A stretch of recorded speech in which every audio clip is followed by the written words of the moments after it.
নড়াইলে ১১৬ বছরের পুরাতন ভবনের ঝুঁকি নিয়ে চলছে আদালতের কার্যক্রম। দীর্ঘদিন ভবনটির ছাদের বিভিন্ন জায়গায় ফাটল দেখা দিলেও সংস্কারের অভাবে পরিত্যক্ত অবস্থায় বিচারিক কার্যক্রম অব্যাহত রেখেছে।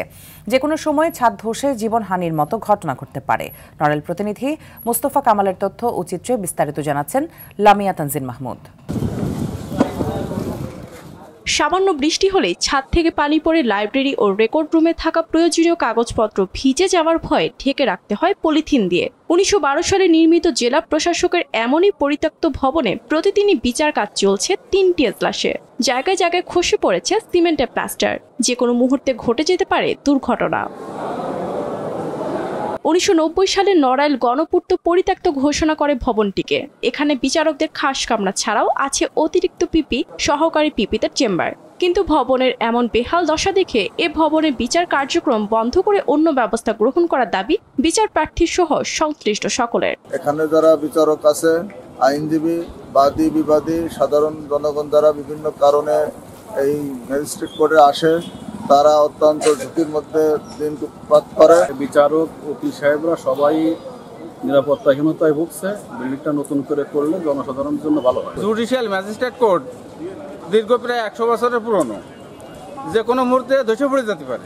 ভবনের ঝুঁকিপূর্ণ সিঁড়ি সহ বৃষ্টিতে ভিজে আলামত নষ্টের কথা জানালেন সাব ইন্সপেক্টর। আমরা সাক্ষী দিতে আসি, ডকেটগুলো এখানে পড়ে আমার কাছ থেকে আমরা রিহার্সাল দিই, সেই অনুযায়ী আমরা সাক্ষীগুলো দিই।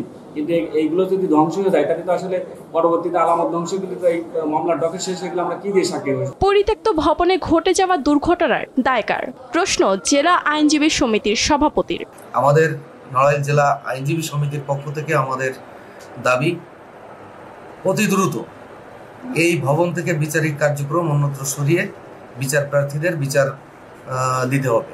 তা না হলে বড় ধরনের কোনো দুর্ঘটনা ঘটলে এর দায়িত্ব কে নেবে? এদিকে জজ কোর্ট ভবনের ৩য় তলায় নতুন করে এজলাস নির্মাণ করে সমস্যার সাময়িক সমাধানের প্রকল্প পাঠানো হয়েছে বলে জানালেন গণপূর্ত বিভাগের নির্বাহী প্রকৌশলী। সম্প্রতি নড়াইলে সিজিএম ভবনের জন্য একটি প্রস্তাব প্রেরণ করা হয়েছে প্রায় ৯৩ কোটি টাকা। সেখানে রয়েছে সাব স্টেশন, জেনারেটর, লিফট সহ আনুষঙ্গিক সুবিধা। ভবনটির কাজ বাস্তবায়ন হলে এলাকার জুডিশিয়াল ম্যাজিস্ট্রেটের কার্যক্রমে গতিশীলতা আসবে। শুধু কাগজে কলমে নয়, বাস্তবে কি পরিত্যক্ত ভবন পরিত্যক্তই থাকবে, এমনটাই চান সংশ্লিষ্টরা। লামিয়া তানজিন মাহমুদ, RTV।